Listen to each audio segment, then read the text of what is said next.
Astra Abyssosque. We meet again, you two. Hi, Katheryne. Do you have any commissions for us today? Commissions, huh? Let me think. Oh, how about this? Please attend the Academia's Academic Symposium this afternoon and recite a love poem on stage. Wait, say what now? And if possible, please also use your camera to capture the reaction of the audience upon finishing the poem. Huh? What kind of commission is that? I see. It appears that you're not interested in this commission. In that case, please go to Port Ormos and convince the Eremites there to spend some time volunteering at the local orphanage. Hey, that's not any better.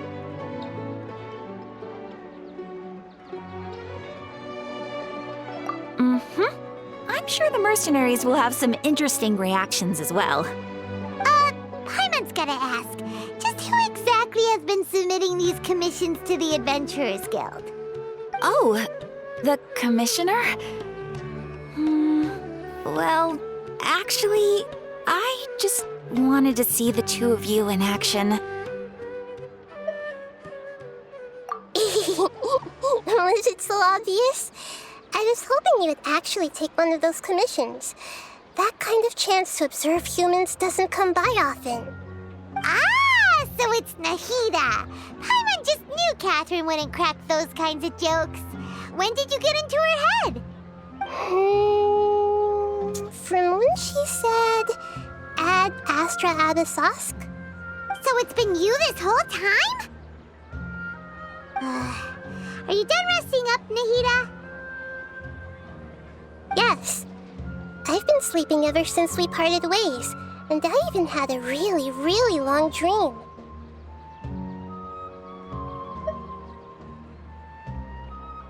It was another dream about the Sub-Zero's festival, except it was a happy one.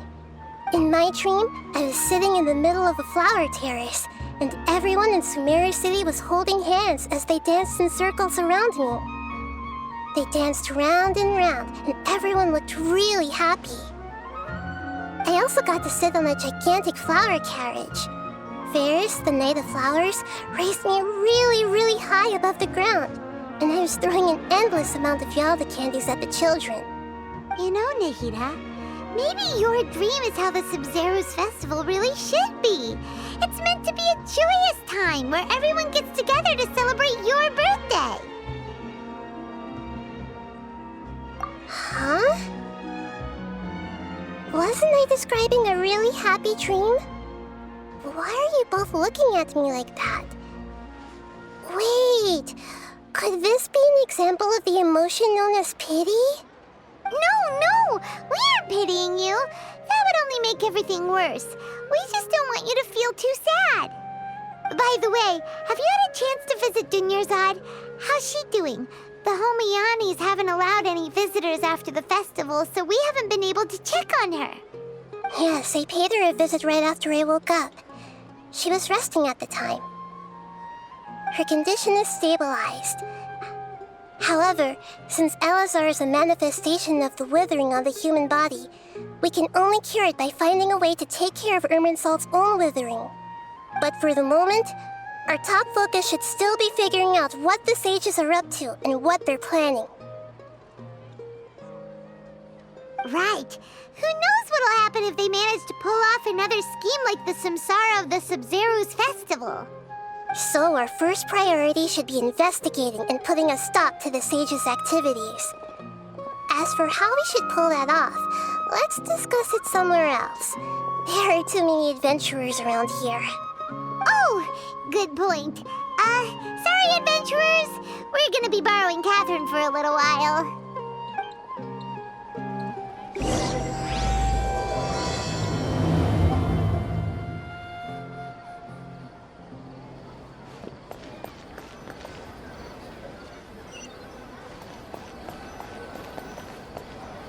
Let's continue our chat here.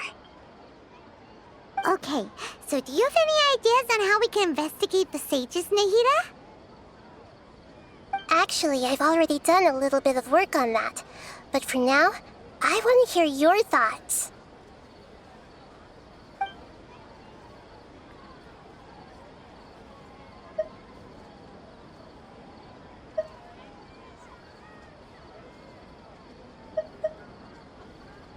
I've already tried that, but all the key members of the Academia, even the core of 30 guards, intentionally avoid wearing their Akasha terminals.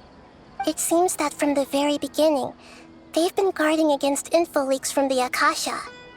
Of course, it could also be because they're wary of me. Have you already caught the sage's attention?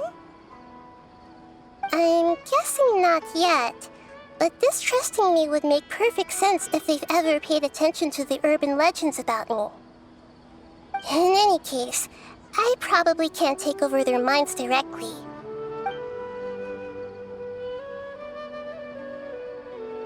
No way, that's too risky.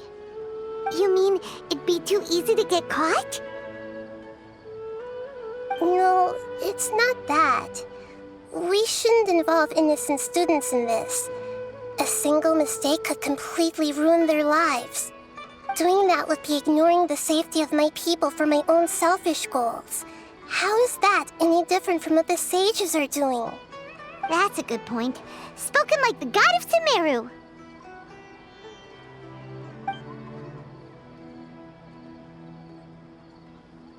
We're in the dark as of now. Since we still don't know anything about their goals, any rash move could tip them off and lead to terrible consequences. After all, every person in Sumeru City is one of their hostages.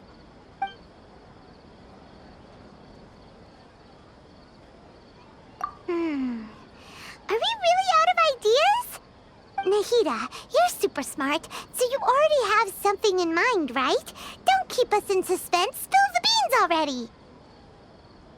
According to a popular theory from the Vahumana Darshan of the Academia, rejecting impractical motions at the beginning of a planning session will give more weight to the actual proposal. Okay, but aren't you the god of wisdom? You don't have to use that kind of gimmick to make us take your ideas seriously. Well, I've been thinking that if I can't directly possess the leaders, and if I can't get ordinary people involved, then I should find someone who's already involved, but hasn't decided to side with the sages. You're saying we should recruit a spy? That does sound like it could work. Oh, before coming back, we met someone named Alhaitham. He seems like he acts alone, and he likes doing stuff behind the Academia's back. They probably aren't in cahoots. Actually, I already have someone in mind. Do you still remember that female scholar named Sataria? Sataria. Paimon remembers now. Isn't she the one who's always trailing behind the Grand Sage of the Academia? We ran into her basically every time the Sub-Zero's festival repeated itself. You could even say we're old enemies by now. Paimon still remembers the smug and mean way she always spoke to Nilou. I've always liked observing all kinds of people, and Sataria has always stood out from the crowd. She was born in the desert and was hailed as their greatest genius. Her academic gifts allowed her special admission into the Academia, and also gave her the opportunity to serve as the sage's assistant. Oh, Paimon didn't know she was from the desert. She must be pretty special then. Paimon feels like most of the desert dwellers around the city are working as mercenaries. The name Sataria means star. When she lived in the desert, she shone like the brightest star in the night sky. Later on, she was chosen by the sun. The star was given a place in the daytime sky to complement the sun's dazzling light.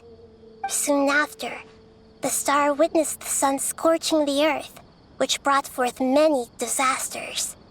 The star began to waver. Instead of staying beside such a sun, wouldn't it be better to return and light up part of the night sky? But in the end, she couldn't give up the radiance of daytime. To cope with her shame, the star buried her guilt and closed her eyes.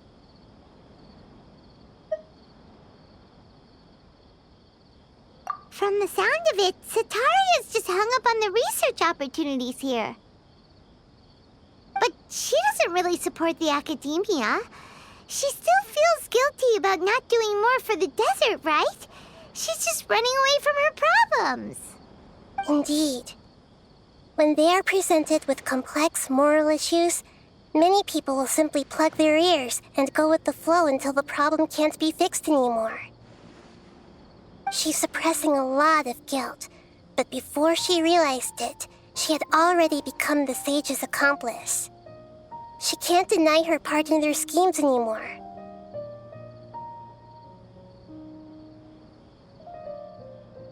Right. We must somehow make her face her problems again.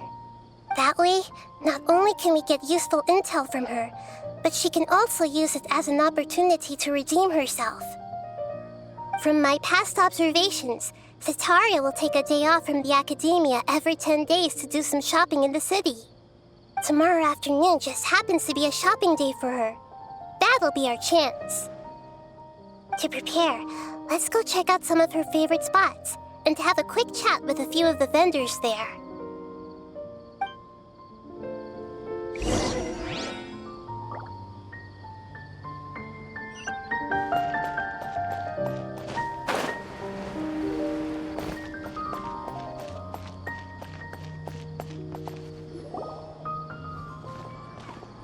This should be Sataria's favorite fortune-telling spot.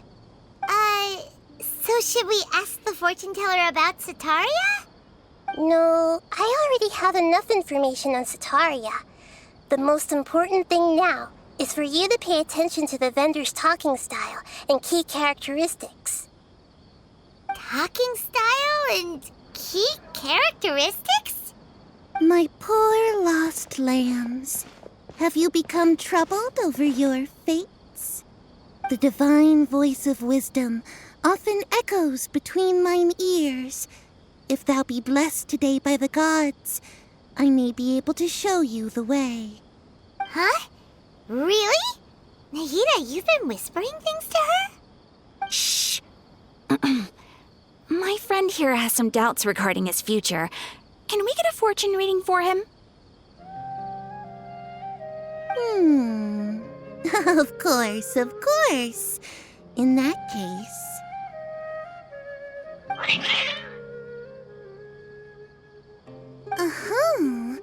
It would seem that Harut and Marut are quite wary of you. Perhaps, at some time in the past, you have somehow offended the gods. Only mocking the god of Animo, questioning the lord of Geo's financial savviness, and brawling with the god of Electro. Do those count? Oh, nothing. Go on, pick an aspect for her to divine.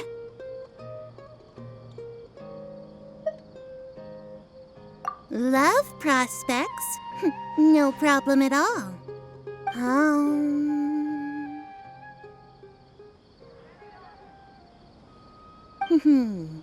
The gods have spoken. The truth shall be revealed. One who is fated to cross your path will appear on... Huh? So many people will fall for you. How could that be? Harut, Marut, did you two spoil my divination? I've never read a fortune so absurd.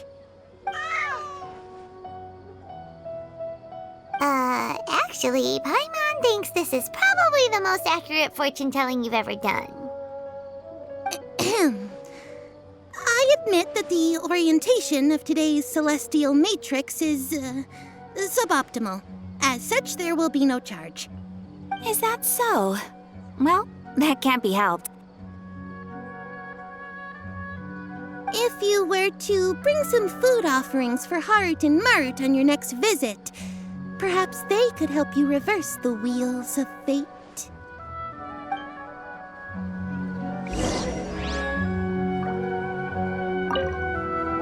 I've never seen Harut and Marut be so wary of anyone.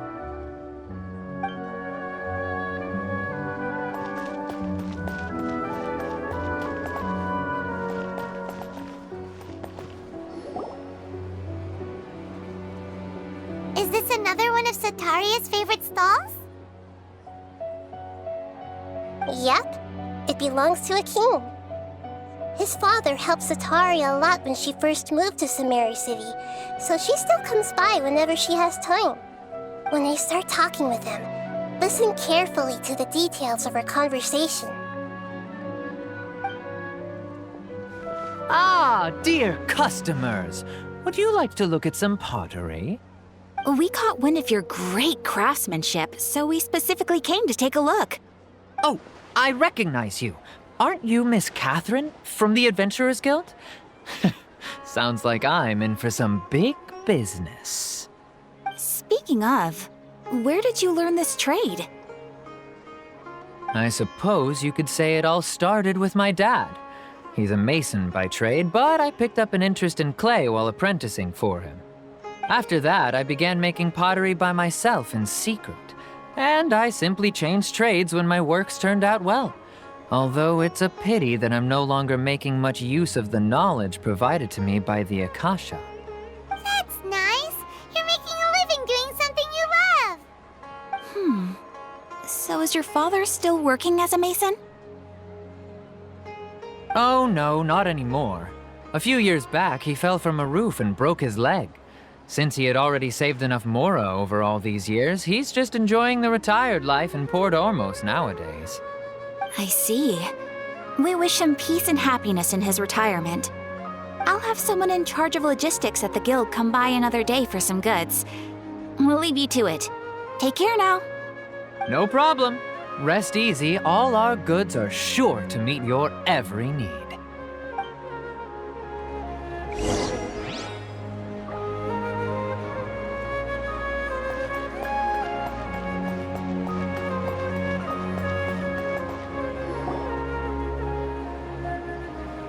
This should be our final stop.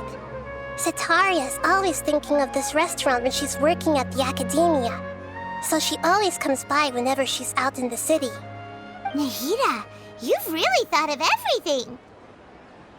It's my duty to protect Samari's citizens, after all. Hi there. I feel like I've seen you down by the docks before. Huh? Sorry, I don't quite remember. If I recall, you were having a discussion with someone about shipbuilding at the time. Ah, that's right! I've always been really interested in feats of marine engineering. After all, I grew up in Liyue Harbor and spent my entire childhood staring at the ships going in and out of the port. I came to Sumeru to study, but failed to make it into the academia due to my lack of talent. But I'm still discussing all kinds of problems with different scholars, and I'm continuing to study and perform research from the restaurant's basement.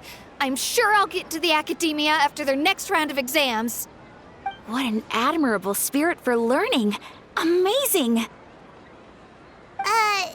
Sure, but you'll find hardworking people wherever you go. So this restaurant has a basement as well? Huh. First I've heard of it. That's right. It's not usually open to patrons. Most of the time, employees use it for breaks or to hold private events. I see. Guess that makes sense. Well, good luck with your studies, Miss Chishan. Thank you so much. As long as I can make it into the academia as an official student, I'll be happy.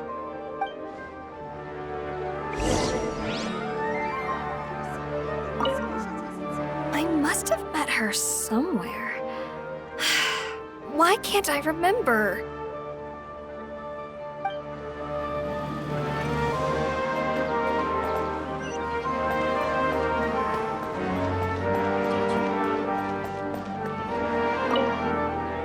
That was my first time talking with Miss Katheryne. I'm sure I sounded a bit nervous.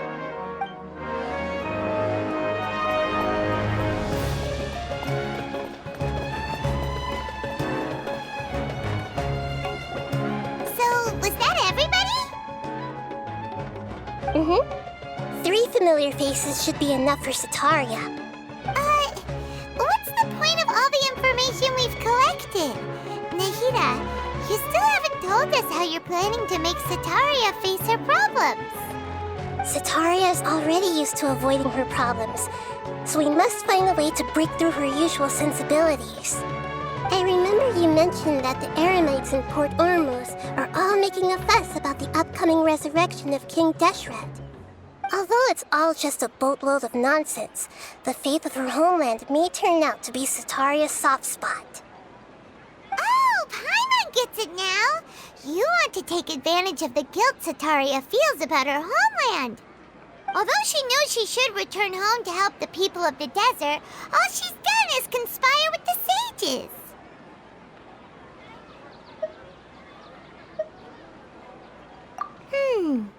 So how do we set that up?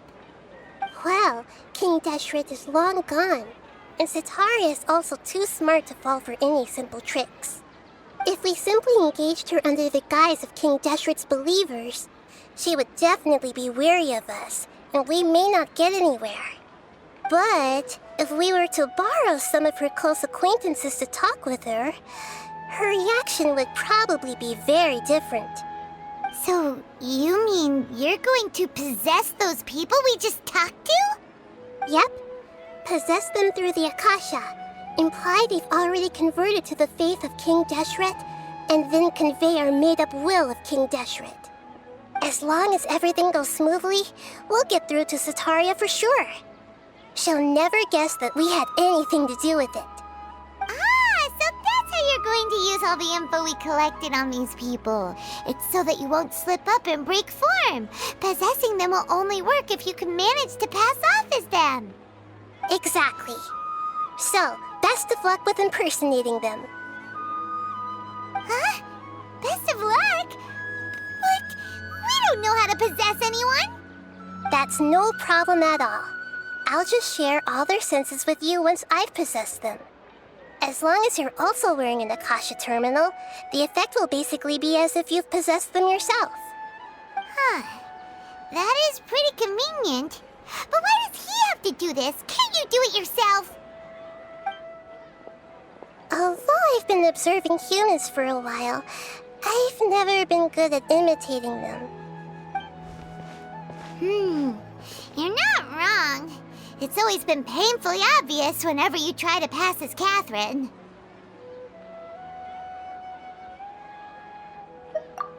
If it was at all possible, I would have preferred to leave these people alone. But seeing how things are now, I probably should just accept it and push on. Yeah, don't beat yourself up over it. We're only doing this to help everyone, and we'll only be borrowing them for a little while anyway. Alright, then let's give it a go tomorrow afternoon.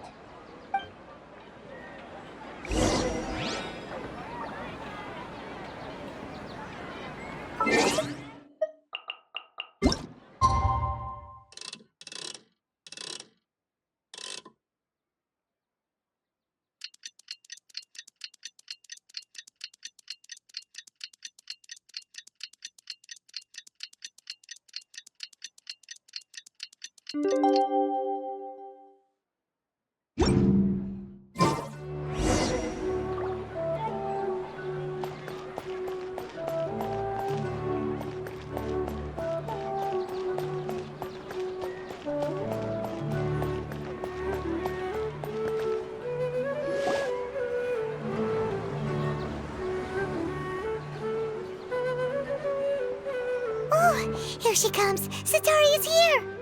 Let's quietly follow her. Once she starts talking to her acquaintances, we'll find a safe spot to begin possessing them. As for how we'll sway her to our side, I'll leave that to you. I trust you'll know what to say.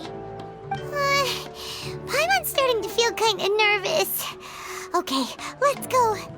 Looks like they've already started talking. Let's find a hiding spot and get started.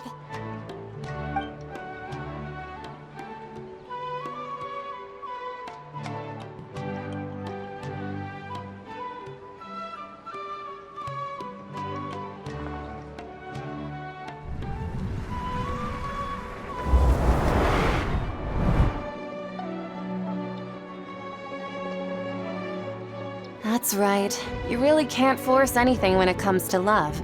And besides, everyone around me has a very different background and outlook. Are you still listening to me, Nabia? Oh, of course I'm listening. You were talking about troubles with your love life, right? I heard everything you said. Okay then. You just seemed a little distracted for a moment there. Strange. Your cats seem pretty worked up. Is something wrong? I always thought they were quiet, happy kitties. Oh, what are their names again? Ah, that's right. They are just little darlings, aren't they? Harut and Marut. Ahem. So, which fortune do you want me to read for you today? You must have come for another echo of the divine voice of wisdom. I'd like to get another reading on my love prospects, but to be perfectly honest with you, I feel like I've been a real mess recently. A mess? Well, could you do a reading on how long it'll take me to finish my current project at work? I really just want to get it over with. I hear you. No problem at all. The gods will reveal the truth.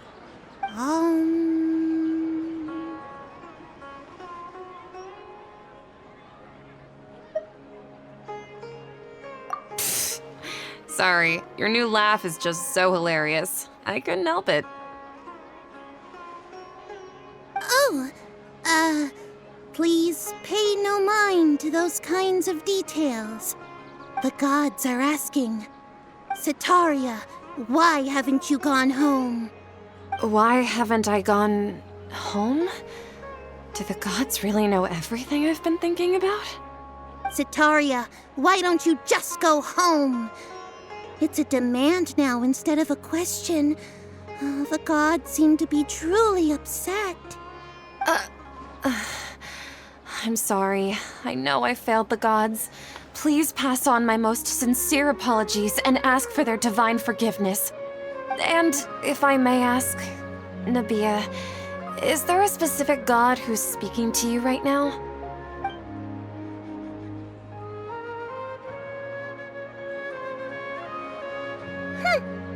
What an inconsiderate and naive question. The god who is speaking to me is, of course, the wisest and mightiest of all, King Deshret. King Deshret? No wonder he would make such demand of me. Wait a second. King Deshret passed away a long time ago. Even though news of King Deshret's resurrection has been spreading like wildfire, it's all just a misinformation campaign from the academia. How can King Deshret still exist in real life? What insolence! I am King Deshret's most loyal believer. Do you wish to refute his voice of wisdom? Oh, no. As a child of the desert, I am only reveling in his power upon learning that his divine glory has touched even this city. I will think very carefully about his demand of me. I'm sorry, I must go now. Wait!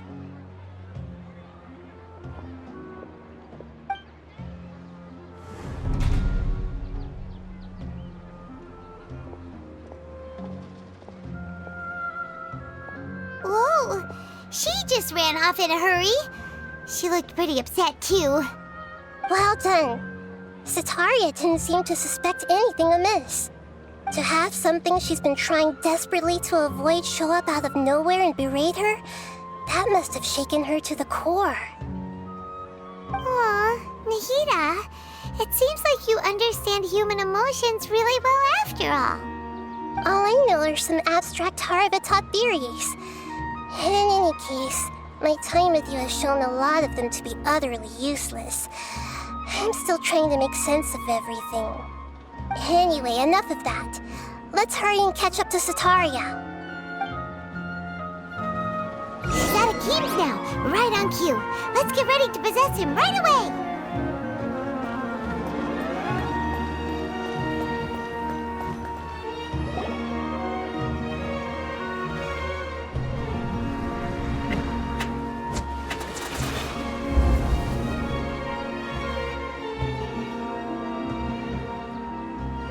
It's okay. I just got caught up in something.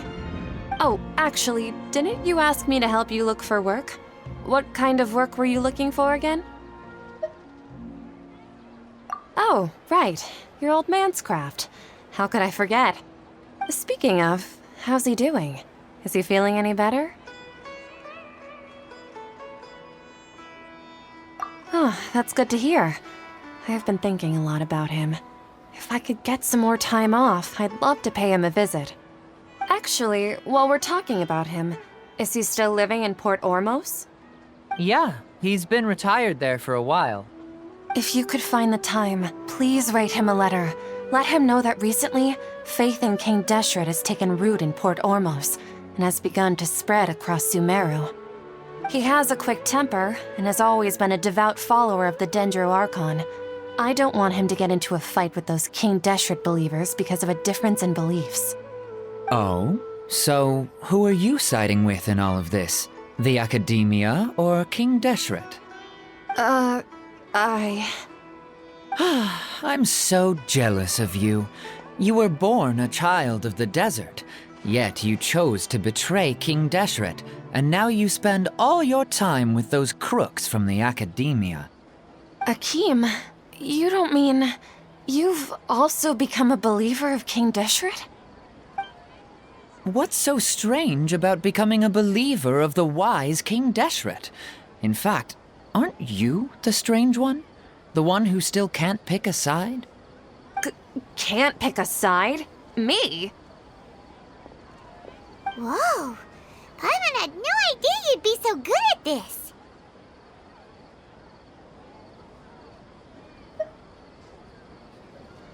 You really zeroed in on the issue and put it right in front of her. It might feel a bit overwhelming for Setaria. But once everything is over, I'll be sure to pay her a visit to her mind and explain everything. Anyway, let's keep going.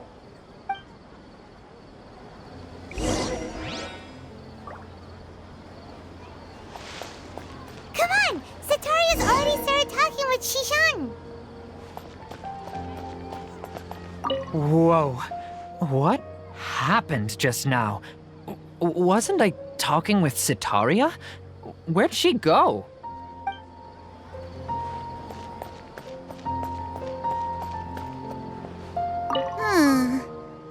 What's gotten into Harut and Marut? They seem terrified of me all of a sudden.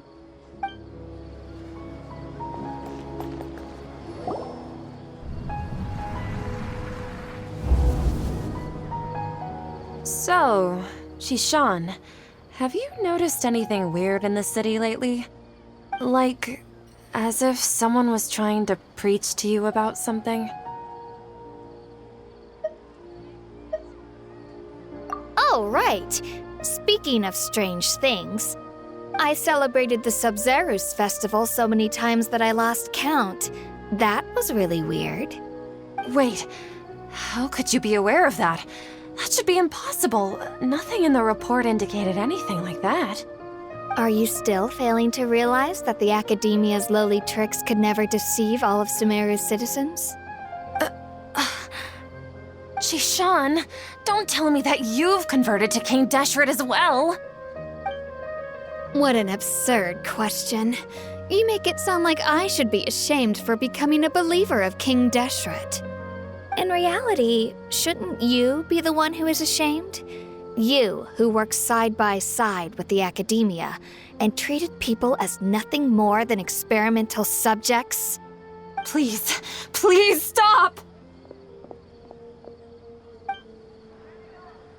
Even now, Setaria's still trying to run from her problems.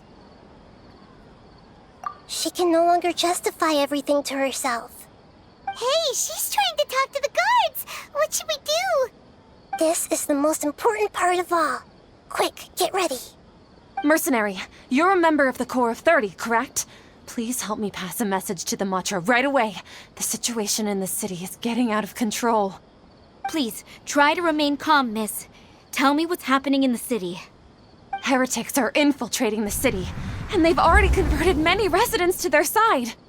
Heretics? What kind of heresy are you talking about? King Deshret! Many people I know have suddenly started believing in him, but he's long dead. It's impossible. Miss Sataria, nothing is impossible. You know my name? King Deshret is immortal, and all who defy him will one day pay the price. You must face the truth, Sataria. You tread a treacherous path, and the longer you ignore it, the tighter the Academia's grasp on you will become, and the deeper you will be ensnared. Child of King Deshret, Never forget that the desert that belongs to you lies elsewhere. What's so strange about becoming a believer of the wise King Deshret? In fact, aren't you the strange one?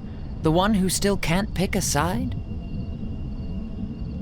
What an absurd question. You make it sound like I should be ashamed for becoming a believer of King Deshret. Sataria, why haven't you gone home?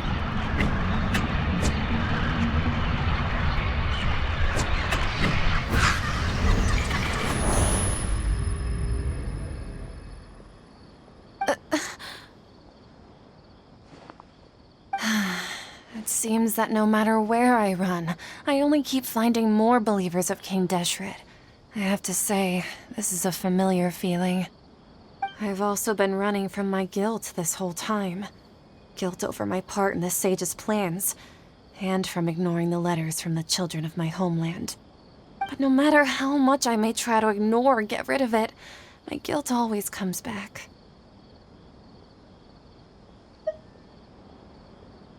You won't necessarily lose your research opportunities by facing the truth.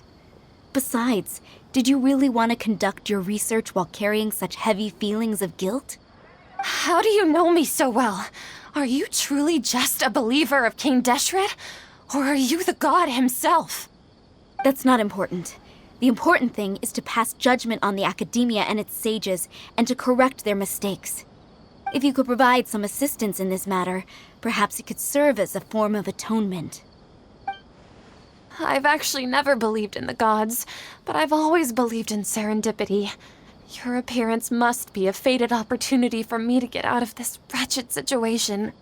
Please tell me, what can I do for you? How much do you know about the sage's current activities? I was just one of the designers for the masked dream harvest scheme, which is what happened around the Sabzeruz festival. But I know very little about the full scope of the overall project.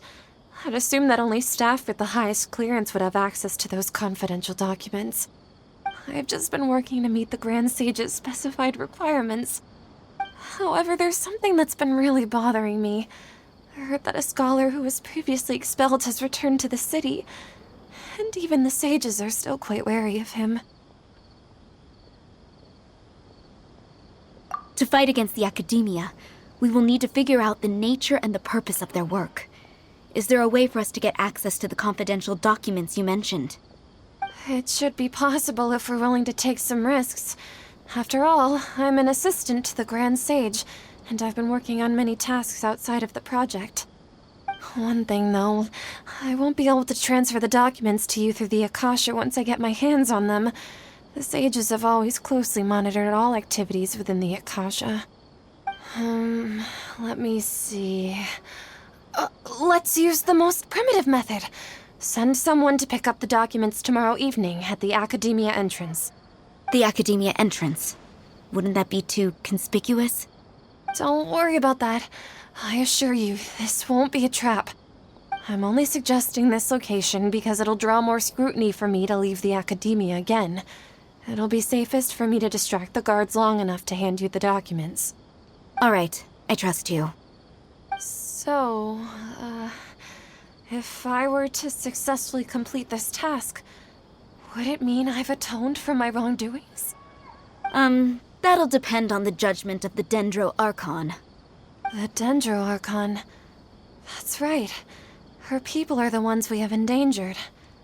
As the God of Wisdom, she's also the one responsible for judging and guiding the scholars. Maybe it's time for me to find a god to believe in. Just as Nahida predicted, we've managed to bring Sataria to our side! The Traveler's execution was ingenious. He's the one who deserves all the praise.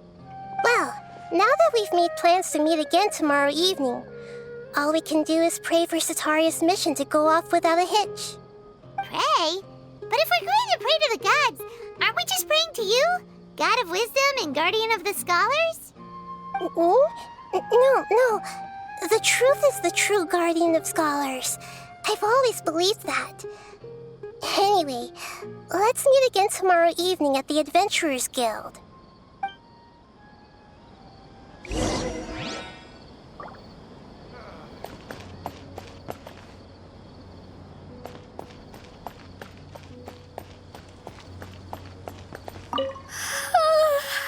I seem to have dozed off just now.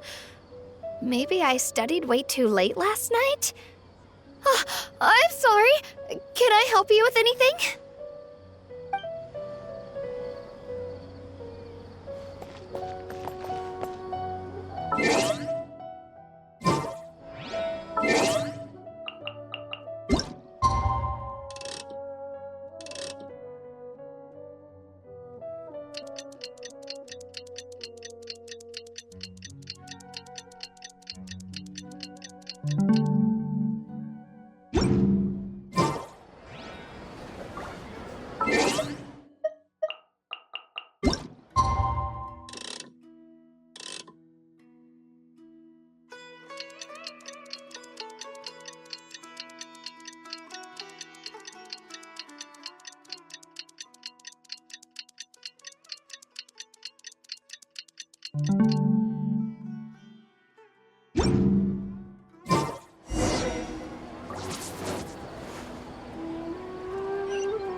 Katheryne, we're here!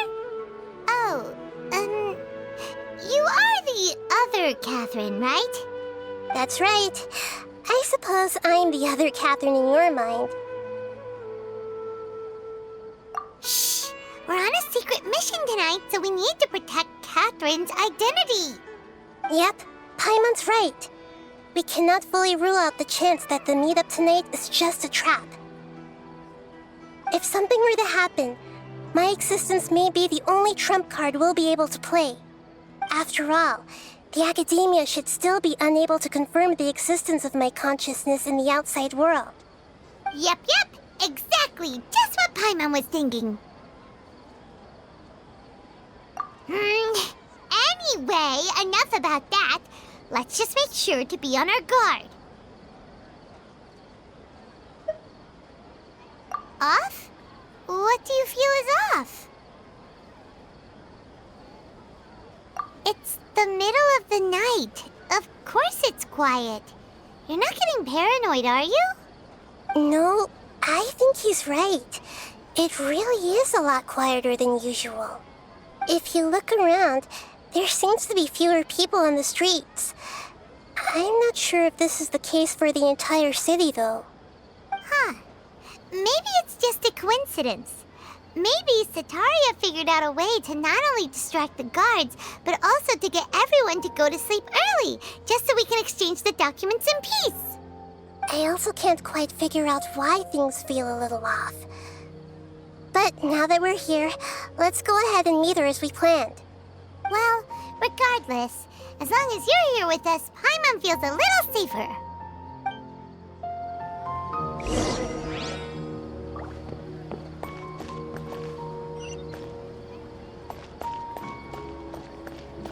Huh. There really aren't many people out right now. Let's hope it'll be this quiet in front of the Academia, and that Sataria managed to distract all the guards.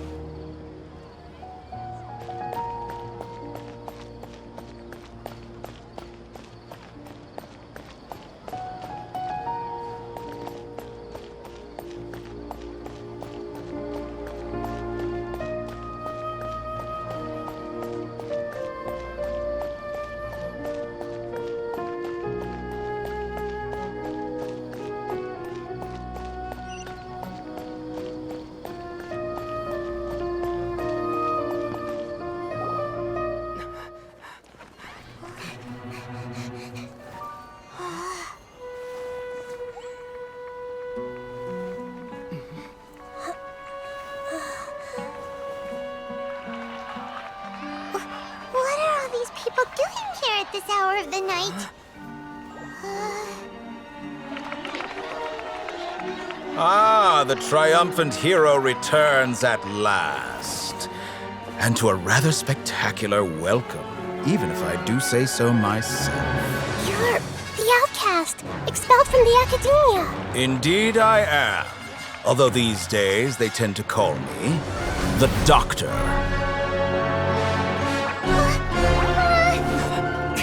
If you're looking for your researcher friend, she has already been taken into confinement. With some basic caution, she could have discovered the listening device on her person. Clearly, she lacks the degree of rigor expected of a true scholar.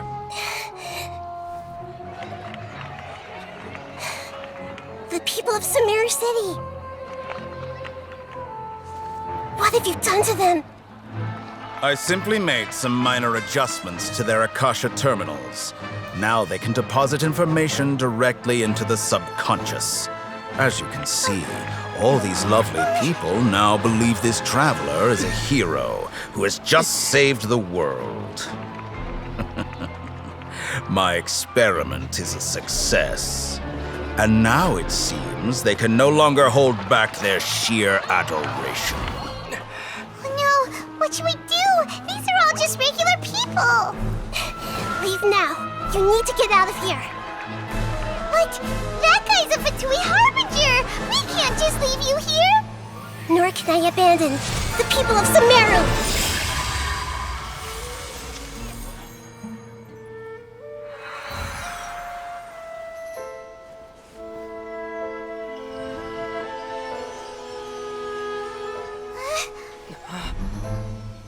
Don't worry.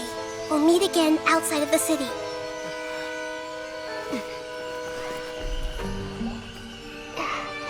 I see. You appear to have overridden their mental faculties with your own consciousness. To possess such a powerful mind, you must be the god of wisdom.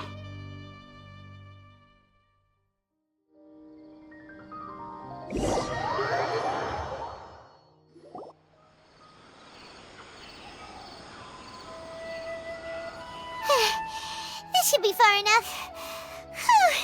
Paimon needs to catch her breath first. Is Nahida going to be okay? We only made it out because of her.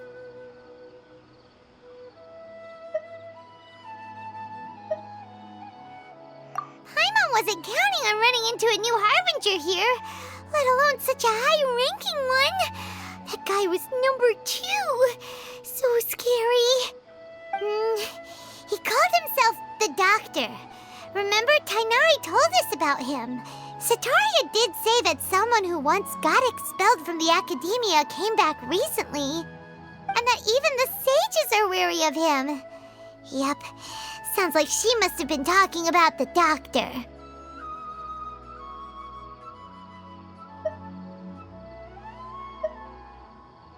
Yeah, now that the Doctor's in the picture, we're no longer just dealing with the academia. They're in cahoots with the Fatui. But what are the Fatui after this time? Another Gnosis? Yeah, things would be a lot easier with Nahida's help.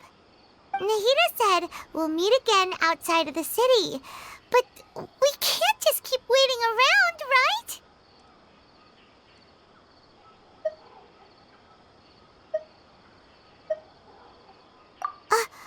You mean... Oh, right! Wasn't he invited by the sages to work on some project when we were staying with him in the Vidia Forest? That has to be the same project. Even though he turned it down at the time, he might still know something. There's no time to lose. Let's go to Gandharvaville.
Hold it right there.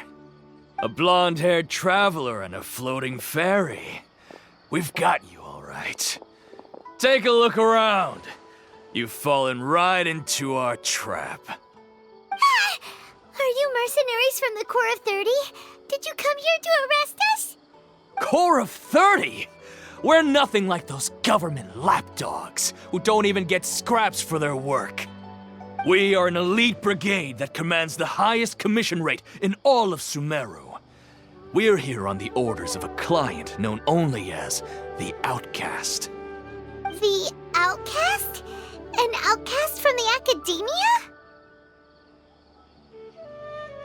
But why wouldn't the doctor just send the Fatui after us?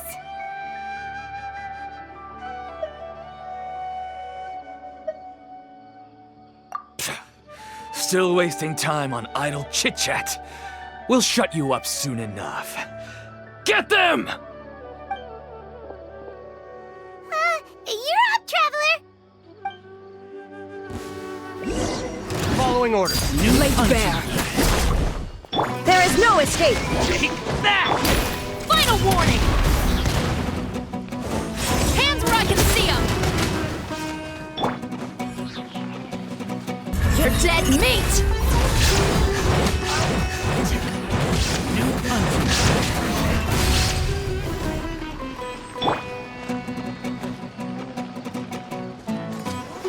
Everlasting as the moon!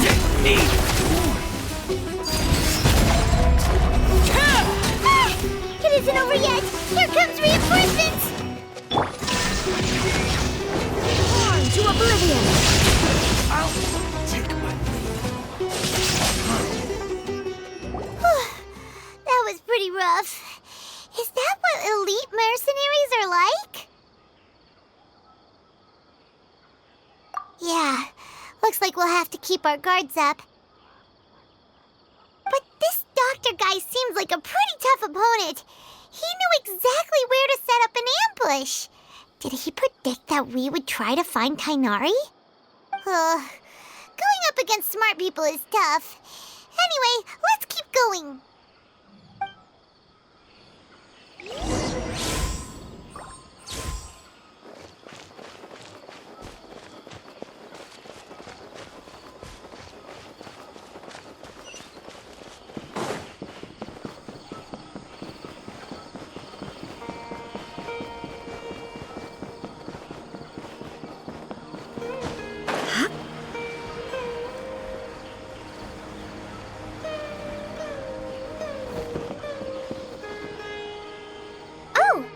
Traveler and Paimon, what are you two doing back here? Kale, it's nice to see you again. Are you doing all right? To be honest, I'm not doing too well. My Elazar has been progressing at a faster rate lately. I'm finding it harder to complete more intricate tasks. As a result, Master Tighnari is taking me off the patrol schedule. He will only allow me to stay here and coordinate other people's tasks. Oh, Kale.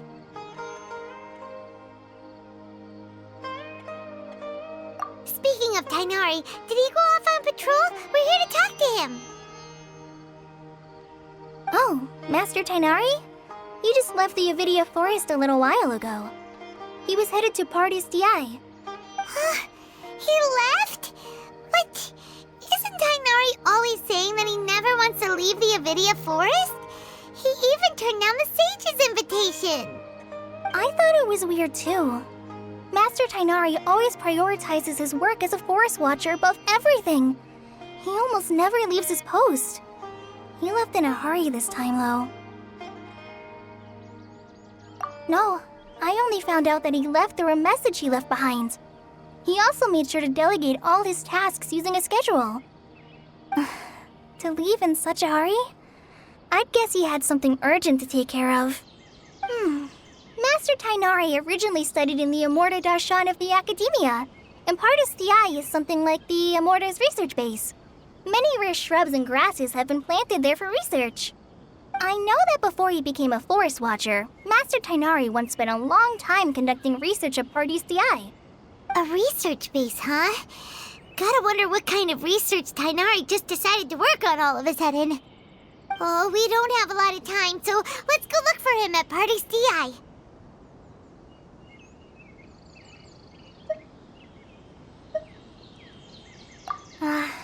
Don't worry. I'm fine. I'm used to living with Elazar by now. If you run into Master Tighnari, please send him my regards. Got it. Will do. See you later, Kale.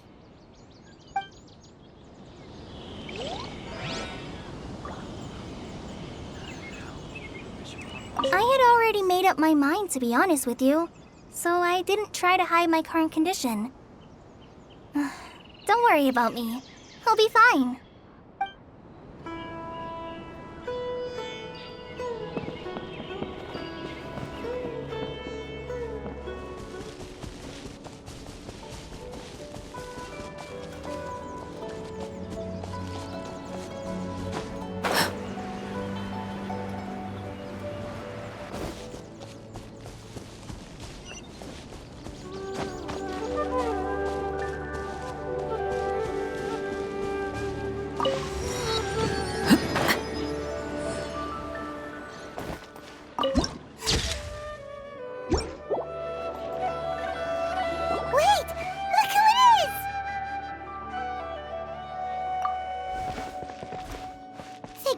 You're okay.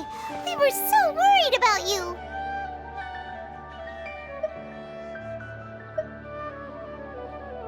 Hey, this was supposed to be a touching reunion, but you're ruining the moment. Actually, it's very smart of the Traveler to be wary of me right now. After all, the Doctor has shown that his technology can apparently even control human minds. Plus, it's not like you could have known what happened after we split up and I was facing the Doctor by myself. Even a pool of stagnant water after a torrential storm can occasionally pass as a patch of sky. Paimon feels like only the real Nahida could come up with such an obscure analogy. Huh? But I wasn't trying to win your trust or anything. All I wanted was to clarify my point. Well, we understand that point now. Please, Nahida, tell us more about what happened. Are those poor people all right? When you left, I was still in the middle of restoring everyone's minds. Thankfully, when the Doctor mentioned depositing information into the subconscious, he didn't mean engraving information into their minds. Instead, he did something closer to creating hallucinations. That was still within my power to fix. Luckily, I managed to finish my restorations and mind jump away from him just as he was about to capture me. What a relief. The Doctor sure pulled out some hidden cards, but good thing we had Nahida with us. I wouldn't be relieved just yet. I gave away my true identity when I restored everyone's minds, which means we've lost another one of our trump cards. Also, the Doctor is already an expert at modifying Akasha terminals. Maybe it's only a matter of time until he captures my consciousness inside the Akasha.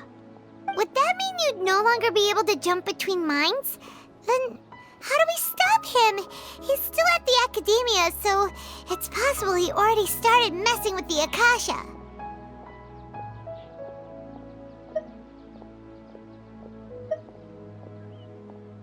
Ugh, it feels like he's toying with us. What a nasty piece of work. Plus, the Doctor's combat ability alone is apparently enough to make him worthy of being number 2 of the Fatui. We shouldn't give up hope just yet. Let's try to find another way to attack this problem. Actually, Nahida, how did you know we were trying to get to Party's DI? Have you been waiting for us? Yes, I have. I can see the Traveler's elemental energy, so I deduced your destination by looking at the direction you were moving in. You didn't come here for sightseeing, right? Did you find any leads? We're looking for a scholar we know. His name is Tighnari, and the sages once tried to reach out to him. Why don't you come inside with us and see what we can find? Okay, let's just hope we won't get him into trouble.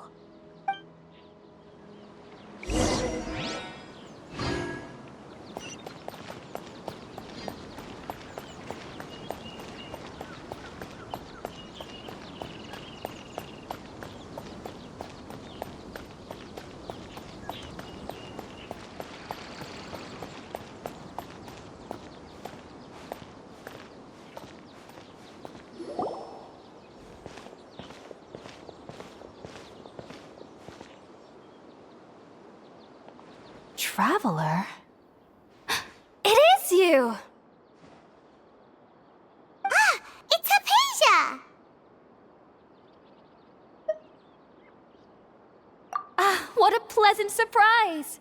It's so nice to see the two of you again. Who's this? She's a scholar we met in the Avidia Forest. When we last saw each other, she was still training in the... what's it called? Satyavada life? Oh, I see. That's right, we're old friends. You've come at just the right time. Ever since I've come here, hardly anyone has even talked to me. Hypatia, you're way too excited about this. Actually, for you to leave the Avidia Forest means... you're not in training anymore? Wait, no. Did you already finish your training and reach Paripurna life? What do you think? My consciousness has already managed to make contact with the divine. You did it! Congratulations!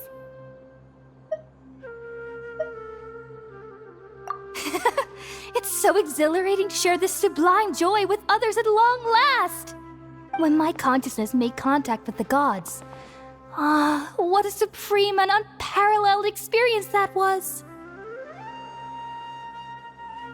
That sounds incredible!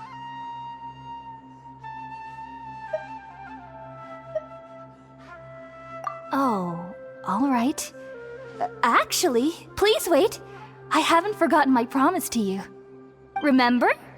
I promised to help you understand what you saw from Irminsul once I gained deeper insights.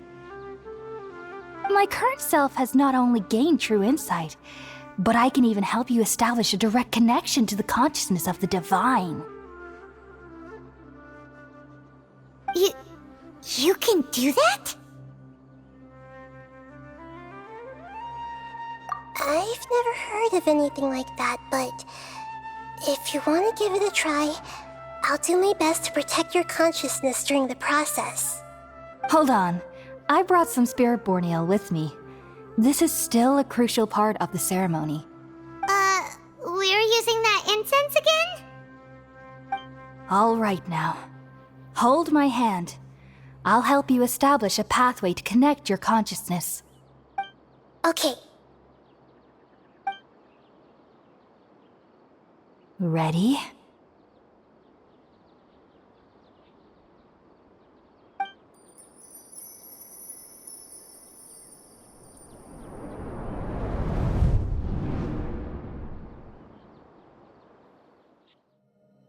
It took 3 betrayals for me to finally understand. The world is just an elaborate tapestry of lies. My fury will never be quelled. The first to betray me was a god. My creator. My mother. Valuing strength above all, she saw no worth in me and I was discarded. The second was a human. My family. My friend. Consumed by fear, he saw me as an abomination. The third was one exactly like me. A hope for the future. A fledgling barely out of the nest.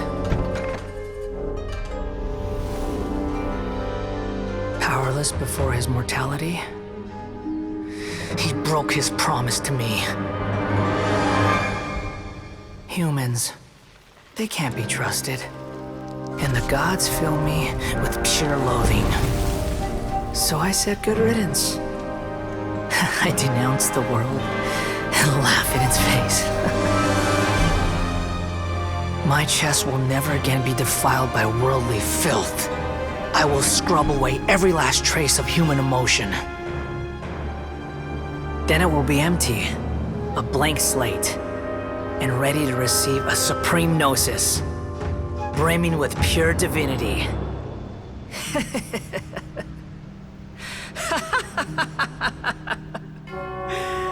There is no need to fear. the pain will be brief. Your era is coming to an end.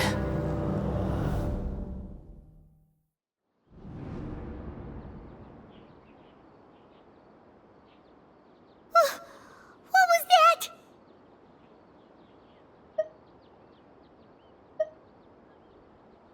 Did we actually just see the Balladier's memories?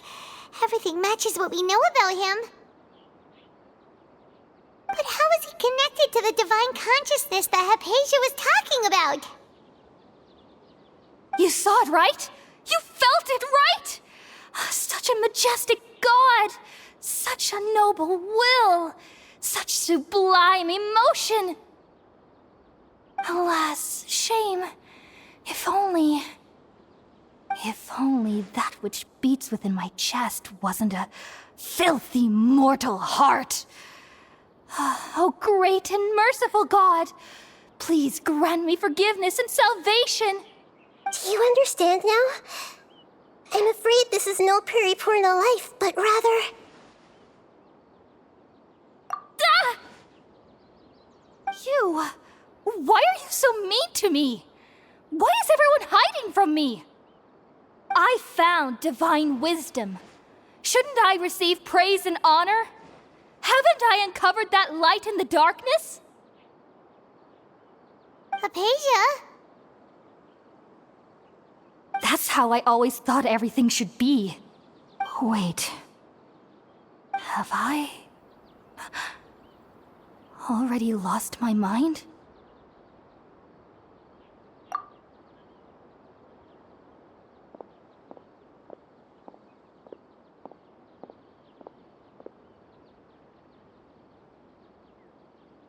Wait, something isn't right.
Oh, the Traveler's back?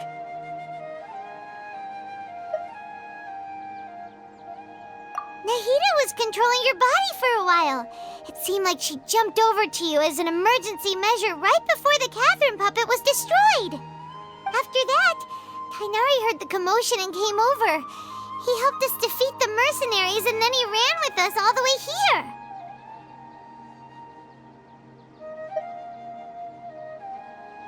What? You swapped places? You mean your consciousness also went into Nahida's body? Wait, then where is Nahida's consciousness? Where is she now? I never imagined that an individual's consciousness could be transferred around like this. Had I not seen it with my own eyes, I would have never believed it. I don't think this can be achieved with current human technology. Also, while we were running, the consciousness in your body told me to pass on a message. She said, The doctor has found a way to trap my consciousness, so I can't journey with you anymore. But even in a moonless night, a shower of starlight can still drown out illusions and lies. Oh no! Nahita's trapped in the sanctuary of Suristhana for good this time! Was that message all she left for us? It's pretty vague.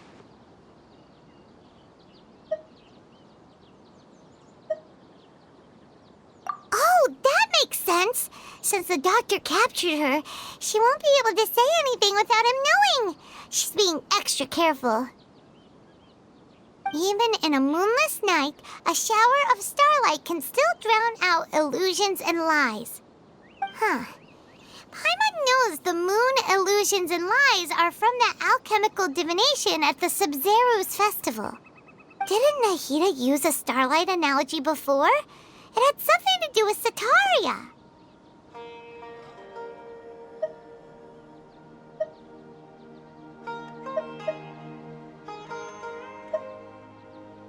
Oh, that makes a lot of sense.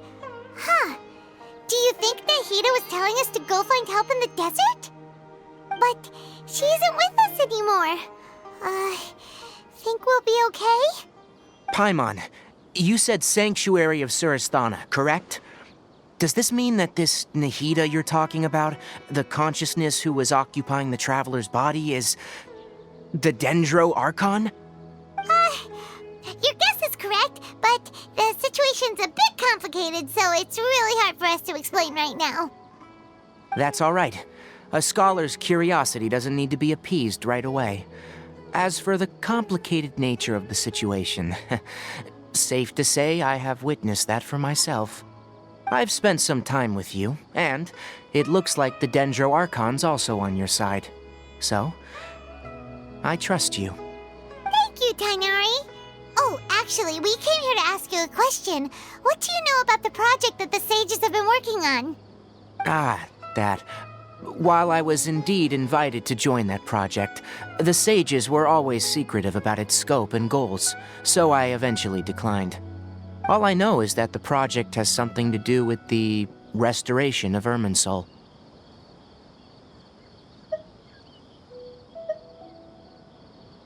Huh? Did you see something when you were in Nahita's body? What? Do you have any evidence?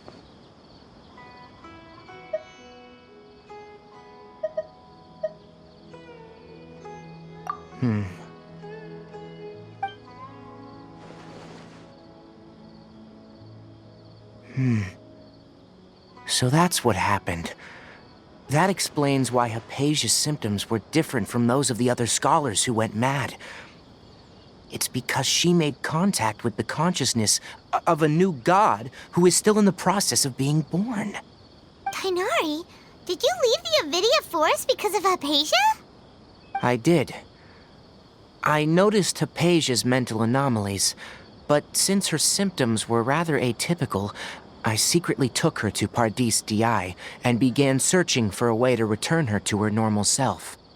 If I didn't take action, Hypatia would have already been taken by the Matra to the desert, doomed to a life of exile at Aru Village.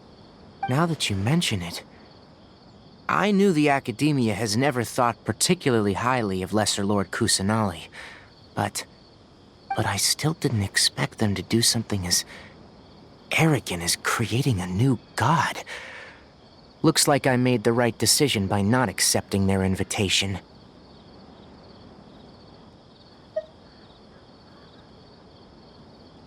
The Doctor and the Balladeer. We have 2 Fatui Harbingers in Sumeru. Sounds like we're in for a bad time. From your description, I don't think they've completed their project. There may still be room for us to intervene.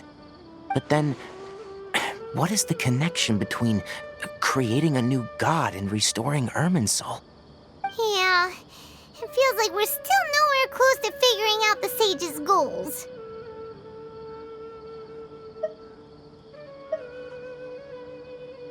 Right, we've pretty much gone over everything we need to know, so we should head out. How about you, Tighnari? What are you going to do? I'll stay here for now. I still want to try a few more things to help Hypatia. If you're planning to go into the desert, start by heading for Caravan Ribat. That'll be your fastest route. Come find me here if there's anything else I can do to help. May the spirit of wisdom go with you. Thanks, Tighnari.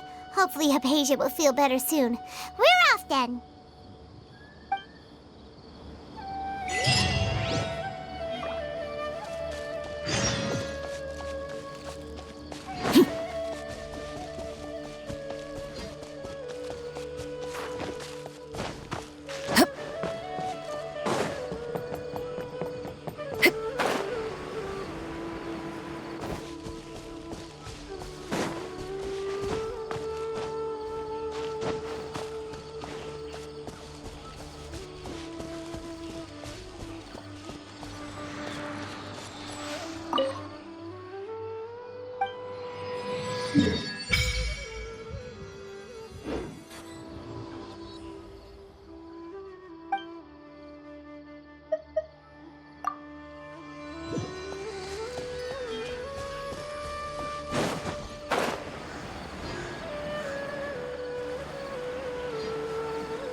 We finally made it to Caravan Ribat. It's pretty lively here. So, just past this wall is the desert, huh? Oh, wow. Paimon remembers hearing people call this the Wall of Samiel.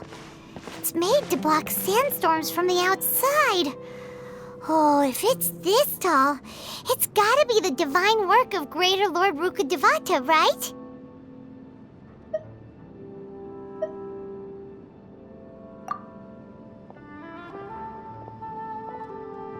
Enough gawking. Come on, follow me. Huh? Over here.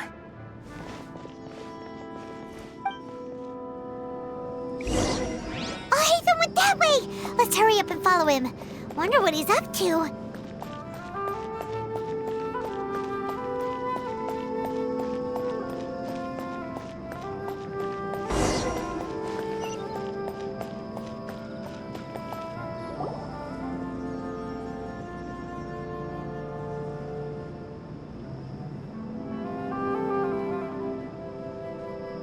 What the... Where did he go? How did we lose them? They were just here a second ago. More Eremite mercenaries? Who are they working for this time? Anyway, Traveler, it seems like we were being followed again. You were too careless. You should have noticed those hopeless amateurs trailing you a long time ago.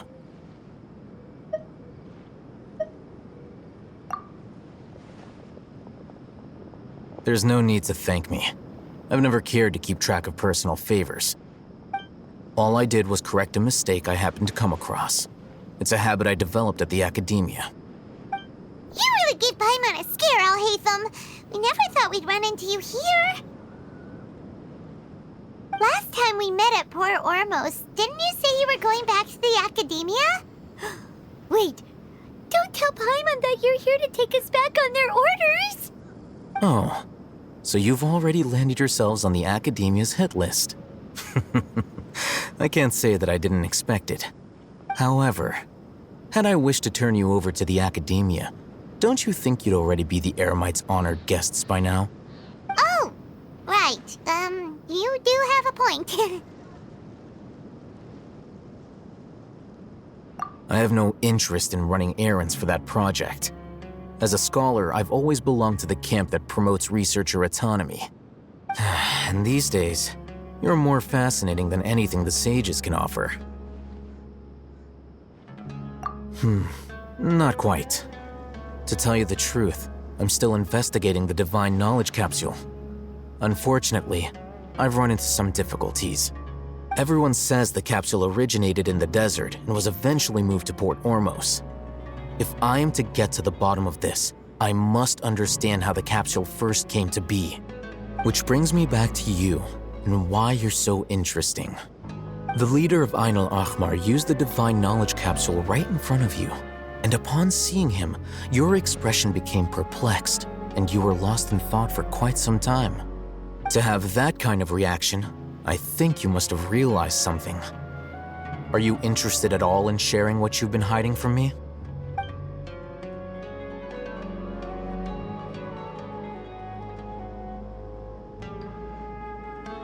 Alhaitham, you really have a ridiculous eye for detail. What kind of person even notices or remembers stuff like that?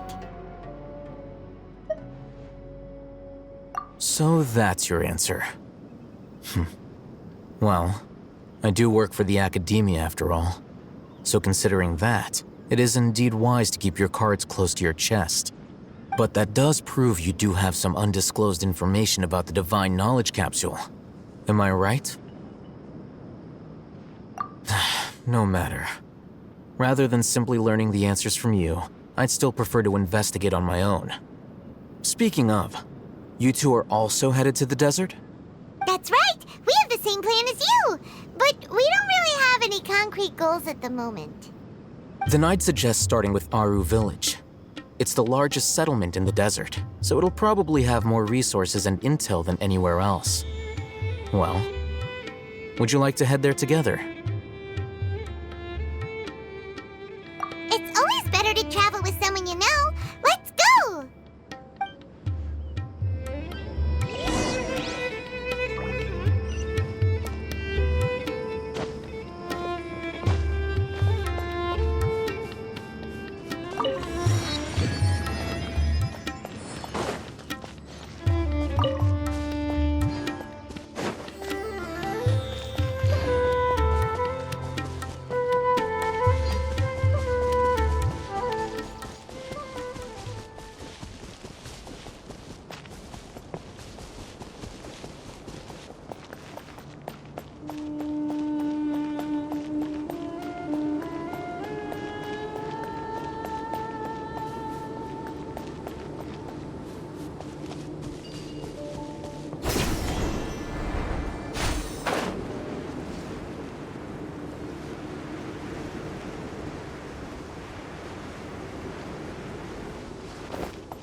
Before us lies Aru Village, the safe haven of the desert folk.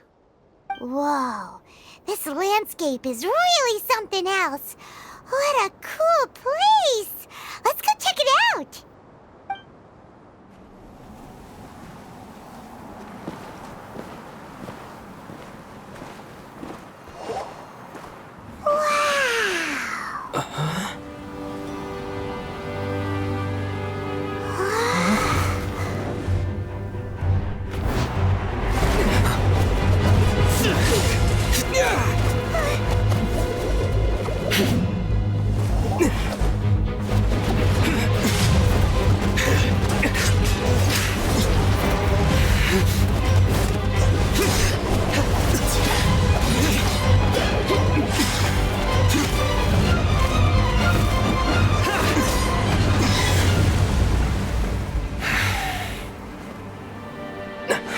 Cyno.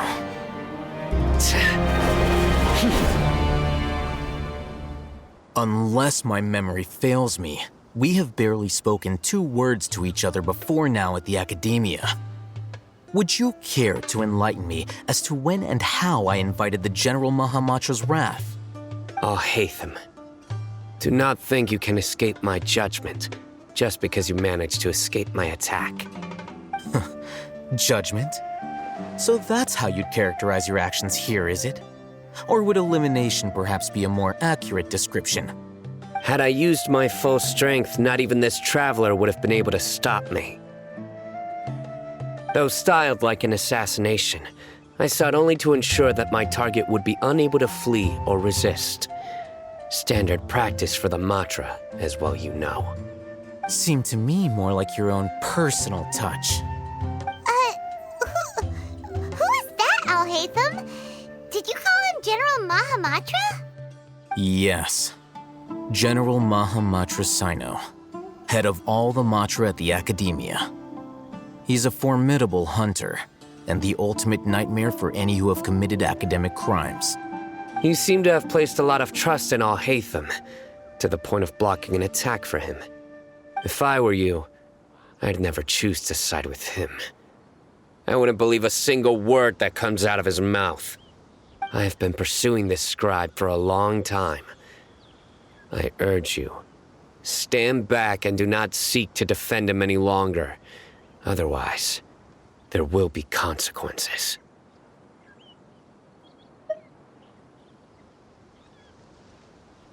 Has Alhaitham done something wrong?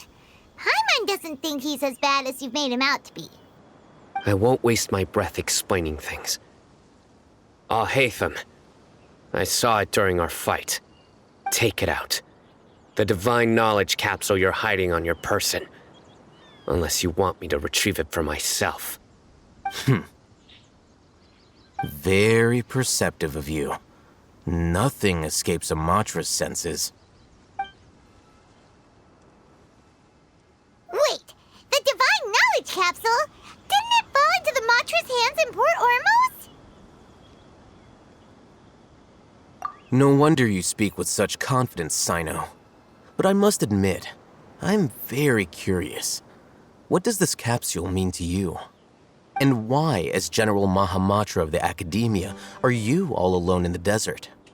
As far as I'm aware, the other Matra have been speculating about your disappearance. Have you been given a mission that's, let's say, morally dubious? If I was the real target of your mission, what was stopping you from simply using your authority and resources to judge me within the walls of the Academia?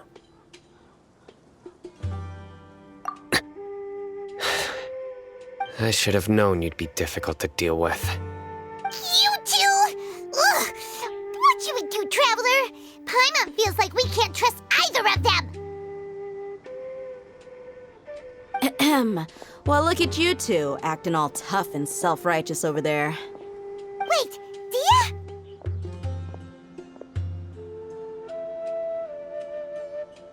Great! Finally, someone that we can trust!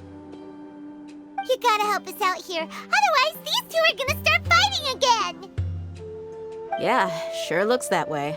Two giants from the academia duking it out once and for all. Not something you get to see every day, that's for sure. Listen, I know you academic types love to fill up your big brains with self-righteous morality and lord your empty rules and virtues over each other. But how dare you bring your petty disputes into the safe haven of Aru Village? It seems like someone's gonna have to beat some sense into your thick skulls until you finally learn to respect these grounds.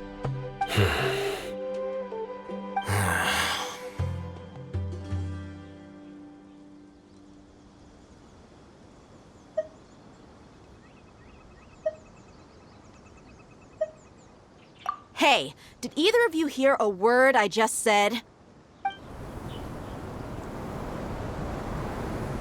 Whoa, what's going on? The wind's so strong! Is this a sandstorm? Paimon's gonna get blown away! Another sandstorm? What's up with these recently? Hey! All of you, over here, quickly! We have to take cover! Someone's calling for us! Oh, this wind is too strong! Let's get over there! That sounded like Candace. Come on, you two. Jeez, are all of you academia folks such hard work? Move it! All right, stop yelling.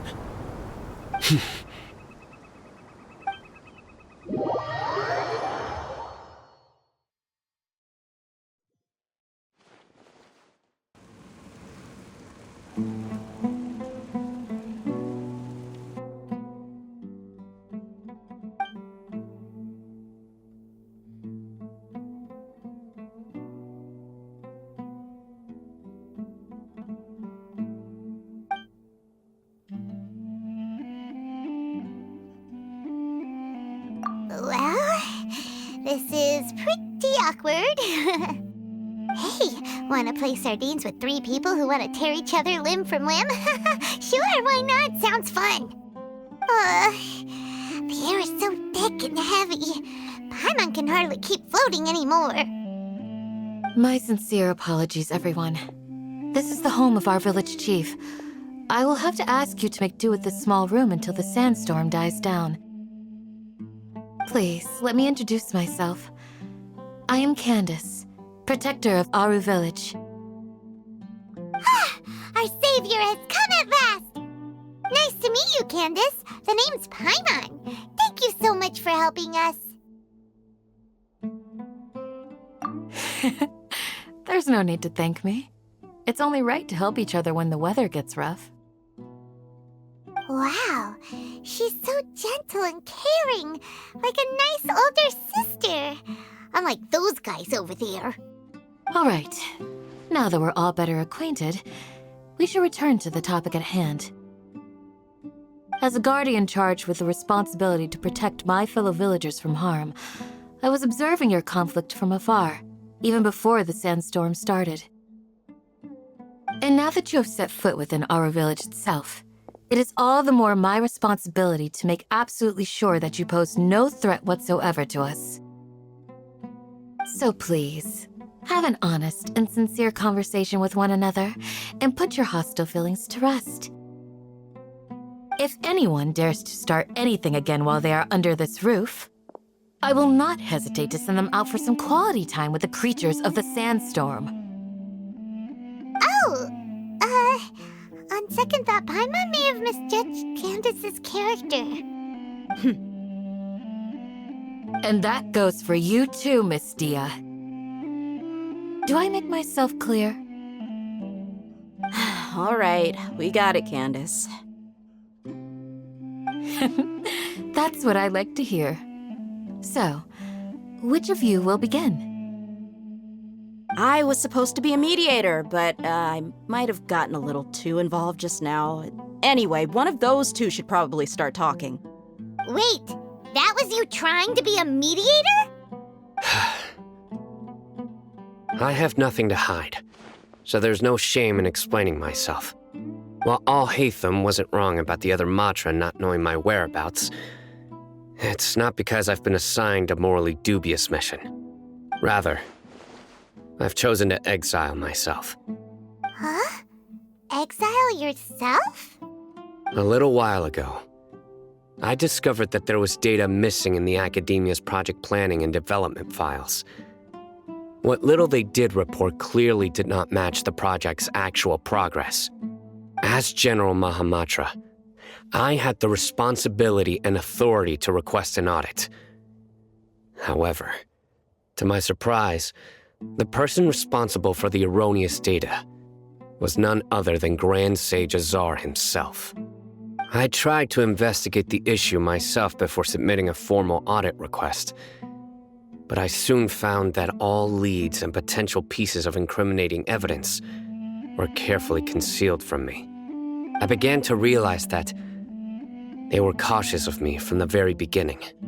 Unsurprisingly, the Grand Sage rejected my audit request as soon as the submission reached his desk. He even said to me, "The power of the General Mahamatra is granted by the sages. You have no right to judge us." So they really are up to no good. I realized then that to the Grand Sage, the Matra are nothing more than tools for the sages to assert and maintain their control over knowledge. The vows that we took, the principles that we strive to uphold, they are meaningless to the academia of today. I believed it would be wise to flee the academia before the sages had a chance to take action against me. This way, they can no longer see nor predict my actions. I will never give up on this investigation. There's no need for someone else to give me power or authority. Once I find the truth, I will administer judgment by my own name. Cyno seems to have the same goal as us. We're all investigating the sages. Plus, now that he's no longer the General Mahamatra, he somehow feels a lot less scary.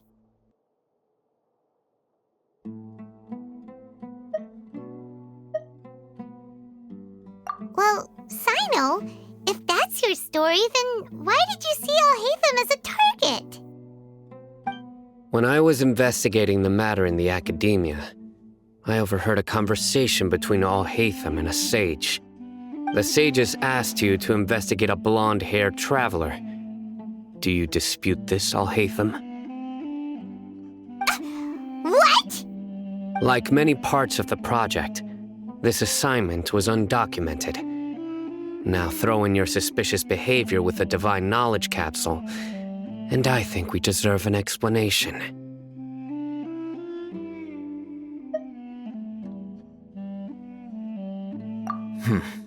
Yes. I was indeed tasked with investigating the Traveler. Alhaitham! After all, the promised reward was so great that hardly any scholar could have refused. The sage told me, once you've completed this assignment, I can give you a glimpse of divine knowledge. A most enticing offer. Unfortunately, those academics don't know me at all. Their words contained one key piece of information, namely that divine knowledge indeed exists. That gave me all I needed to know. From my perspective, the sages are far from trustworthy. Think about it. Isn't it a little strange they're so willing to share divine knowledge with anyone, even as a reward? So, I began my own investigation following the lead of the divine knowledge capsule. In the end, I realized my wisdom in committing to this rather than collaborating with the sages. Had I been less guarded, I probably would have ended up like that Ain al-Ahmar mercenary, incapable of remaining sane for long enough to hold a conversation. You mean that the sages originally planned to dispose of you, using one of those capsules that drive people insane?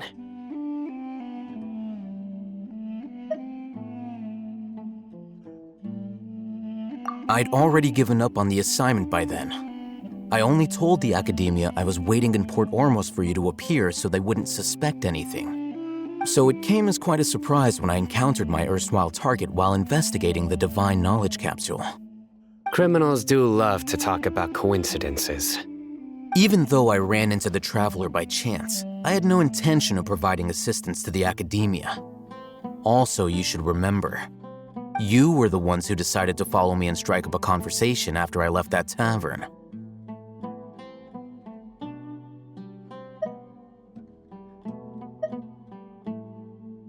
That's true.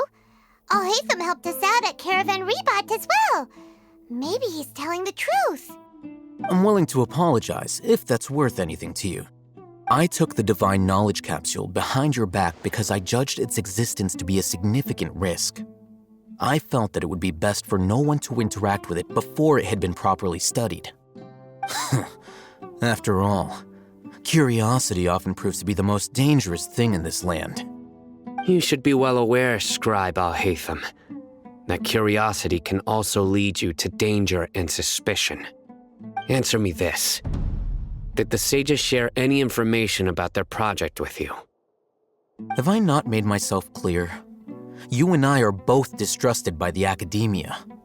Do you really think they would tell me anything? Fine. Although you haven't completely proven your innocence, I won't regard you as an enemy, for now. As you wish. Good. I'm glad to see you two clearing up your misunderstandings. And now you, Dia. I believe it's your turn. Oh, sorry. Whatever the boys were talking about must have been so boring that I spaced out. My situation is pretty straightforward. My employer, Dunyarzad of the Homayani family, is friends with the Traveler and is currently recovering from her illness at home. I had nothing going on, so I decided to return to Aru Village for a visit. I was actually looking forward to a pretty exciting time getting back together with everyone here. But then I saw these two random guys in the middle of a pointless argument. It ticked me off, and things went downhill from there. Is that all? Well, I will admit that definitely sounds like your style. In that case, welcome back, Dia. That's more like it. I missed you all so much, Candace. Whoa! What was that sound? No need to worry. Now that you're no longer at each other's throats, please make yourselves at home. I'll take a quick trip outside to clear out some of those creatures in the sandstorm. Creatures? In the sandstorm? Are you sure you don't want some backup? Fighting in a sandstorm is not for the faint-hearted. Anyone without extensive training in these conditions is at a disadvantage. You needn't worry. Yeah, just leave him to Candace. Don't worry, she's as tough as they come.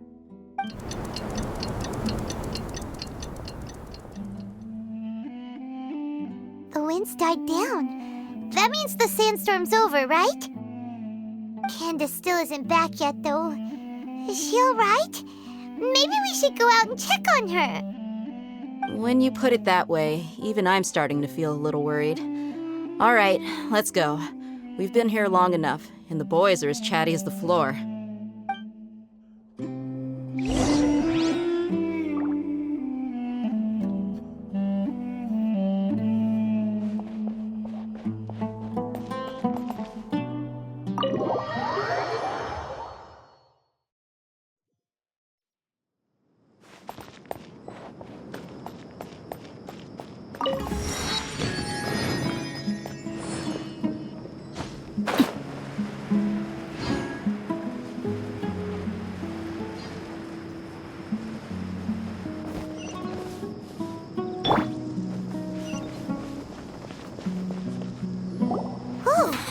Candace, you're still fighting?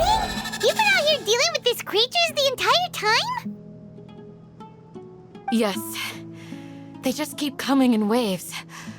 I've lost count of how many I've defeated. Before I realized it, even the sandstorm had stopped.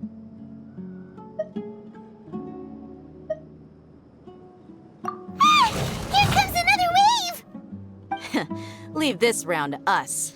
I got interrupted earlier, but now I have something to take my anger out on. It's been quite a while since I've seen the Flame Mane in action. I'll leave these to you then. I'll be sure to put on a good show. Let's go!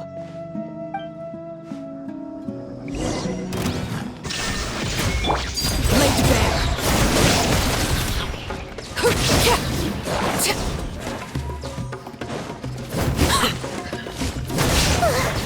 Here comes another wave! When are they ever gonna let up? The creatures stopped appearing. Was that the last of them? What we fought just now was probably the aftermath of the sandstorm. So we should be safe for the time being. Well fought, everyone. No injuries, I hope. Huh? Who are you? Ah, my apologies. I haven't had a chance to greet you yet. I had my hands full taking care of the village's elderly and children. I am the chief of Aru Village. Everyone usually calls me Uncle Anpu. Sir, I am also originally from the desert, but I have not been back for some time now. May I ask if such sandstorms are common? I can't say they've always been common, but recently the storms have become increasingly severe and frequent. Besides sandstorms, we also occasionally get earthquakes. According to an investigator who stayed in the village a while ago, these unusual natural phenomena are related to the withering of Irminsul. Another effect of Irminsul's withering. So, Irminsul's withering causes withering zones in the forest, and sandstorms and earthquakes here in the desert? Everything in the natural world is inextricably connected to Irminsul. These regional symptoms can indeed be a reflection of Irminsul's present state. Everyone in Aru Village needs to take good care of themselves. Speaking of which, why haven't I seen a single village keeper since I got here? Village keeper? Who are they? Village guards like Candace? Does your curiosity know no bounds? Village Keeper is how Aru Village refers to mad scholars exiled here by the Academia. Most of them are scholars who lost their sanity after a period of training in the Avidia Forest. The Academia believes that their crazed mutterings may have a negative effect on the psyches of other scholars. So, they're forcibly exiled to the desert. Though if you ask me, it's all a boatload of nonsense.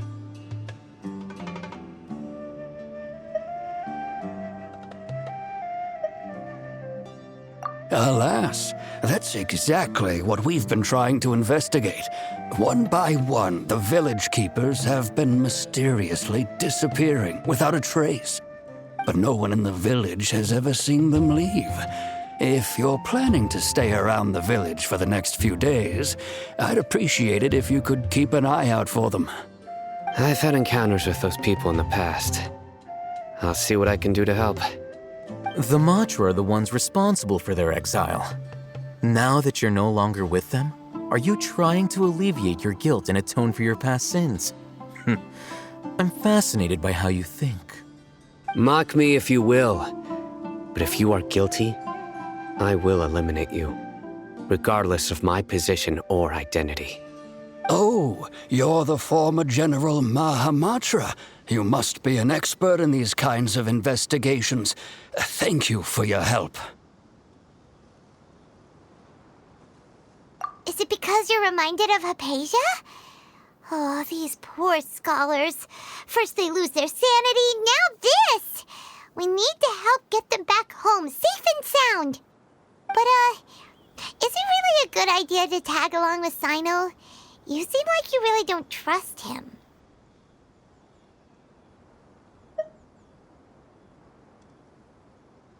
I'll be grateful for the assistance. No doubt you will do a better job than some of my former subordinates. Let's start by finding a spot to share what we know so far.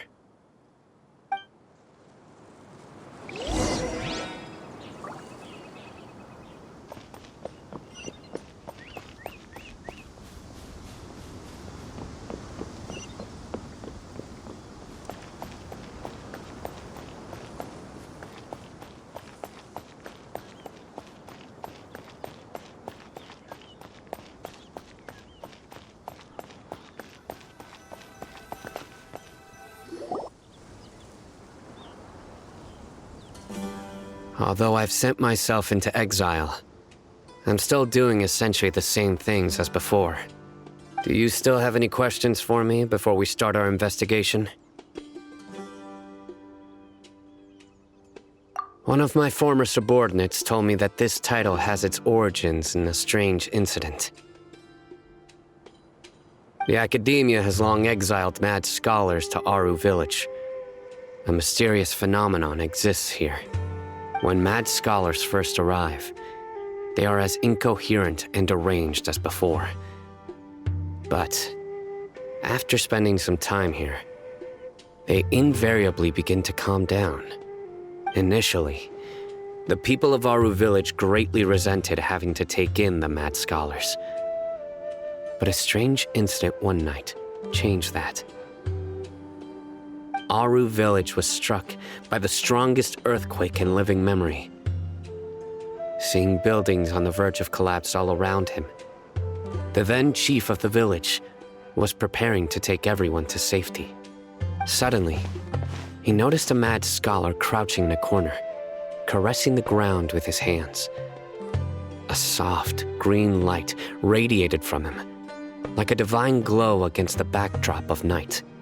Despite the powerful tremors that ripped through the ground that night, all the houses remained upright, almost as if they had grown roots reaching deep into the ground. In the end, not a single building collapsed, and no one was hurt. After that, the people of Aru Village treated the mad scholars with greater kindness, and began to refer to them as the village keepers. A soft green light? A mad scholar protecting Aru Village? What do you make of it, Traveler?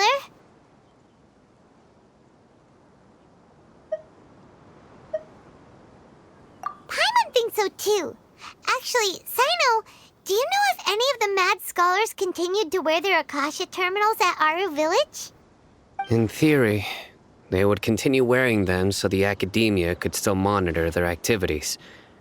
With that said, the main Akasha system would no longer have any interaction with them. Oh, no wonder! Everything makes sense then! Add in the fact that they calmed down, it was probably Nahida who calmed them. If you are able to draw a conclusion from this one story alone, then it appears you possess much more information than I do. So, what do you make of the story?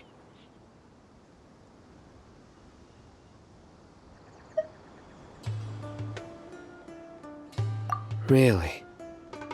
Lesser Lord Kusanali. What? You don't believe us? Lesser Lord Kusanali was definitely using the Akasha to give her power to the mad scholars! No, it's not so much that I don't believe you. I'm just struck by your reasoning. Lesser Lord Kusanali, the current Dendro Archon, is she really active in Sumeru? The Academia has always placed far greater importance on the late Greater Lord Rukkhadevata. They've more or less ignored Lesser Lord Kusanali, and I've never had any reason to doubt their views. In addition, I've never heard any stories about Lesser Lord Kusanali and her deeds. To me, she might as well have been a god that never existed. No way! Nahida definitely exists! She's a... how should Paimon put it? She's a good Archon who's kind and wise, even if she says weird stuff sometimes.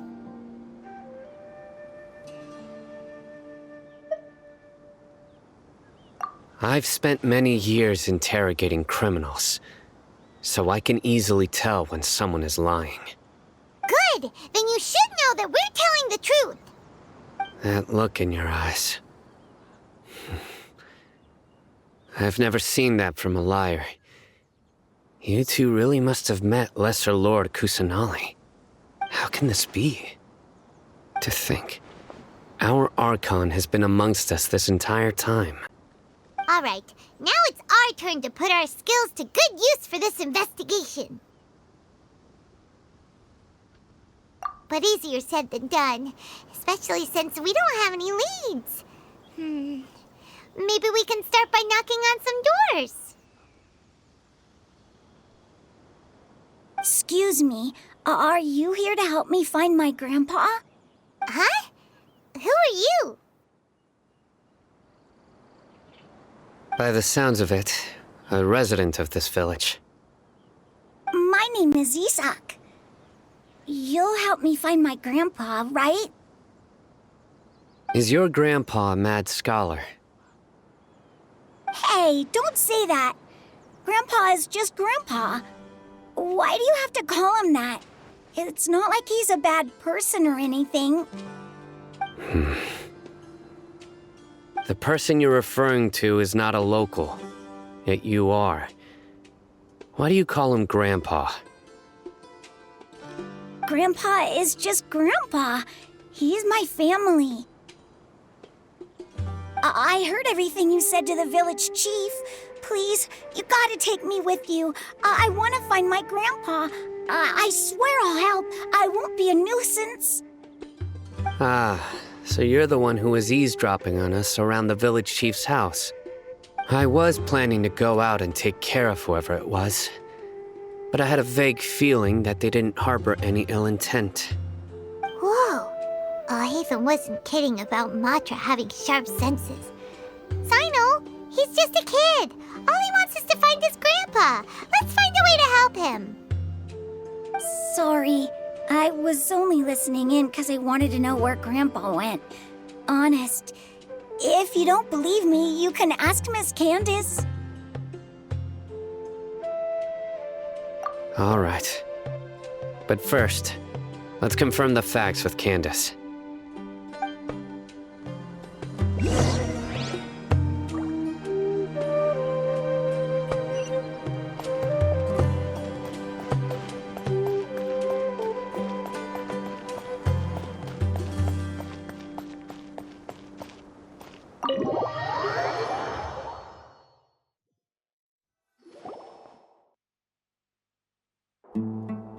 Cyno is super vigilant. Is this what all the Matra are like? Ah, you're back already. We just wanted to confirm something with you. Do you know a boy by the name of Isak? I had a feeling he'd go looking for you. Huh? You knew this would happen? Yes. Although he tried his best to stay hidden, I still noticed him eavesdropping outside the window. He really wants to get his grandfather back. Isak's parents were both Eremite mercenaries who rarely returned to the village after finding employment in the city. He was raised by his grandfather. Unfortunately, it was only a few years before his grandpa passed away. Isak was still very young at the time, so various families in the village took turns caring for him so he could survive. Later, an elderly mad scholar arrived at the village. Isak thought the scholar bore a striking resemblance to his grandfather, and thus often spied on the man. However, the scholar was unkempt in appearance and incoherent in speech. Although Isak referred to the man as his grandpa, he was afraid and didn't dare to approach him. One summer night, the oft mumbling and bumbling grandpa suddenly calmed down and seemed to become more lucid. He even noticed Isak hiding in the distance. So Grandpa walked up to Isak and patted him on the head. He even took Isak to the entrance of the village, where he patiently taught the boy the names of the stars and accompanied Isak until he fell asleep. The next morning, Isak woke up and wanted to go find his grandpa again, only to realize his grandpa no longer recognized him. However, even so, Grandpa retained his calm expression. It's said that those who saw the scholar claimed he no longer appeared to be crazy, but appeared to be living in his own world, almost as if he were sleepwalking. Isak was thrilled that his grandpa was able to find peace and would follow him all the time, asking him things like, "Grandpa, want me to take you somewhere fun?" Or, "Grandpa, could you tell me stories about the stars again?" All this somehow just makes Paimon feel really sad. It seems like they both deserve so much better. Perhaps. Nearly everyone who lives in the desert has some form of hardship or regret. But even so, we must still continue on with our lives. It's also my reason for fighting. I must continue to protect this land.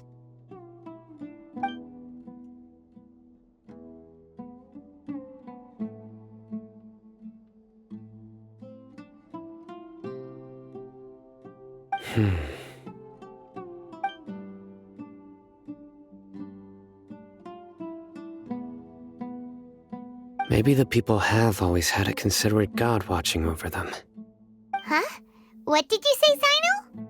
No, nothing.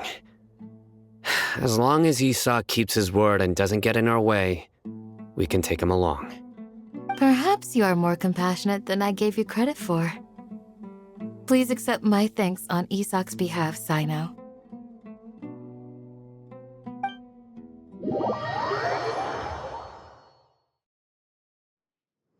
Hey, Isak! Oh, it's you guys! We've cleared everything up. Let's go find your grandpa. Really? Wow! Thank you so much!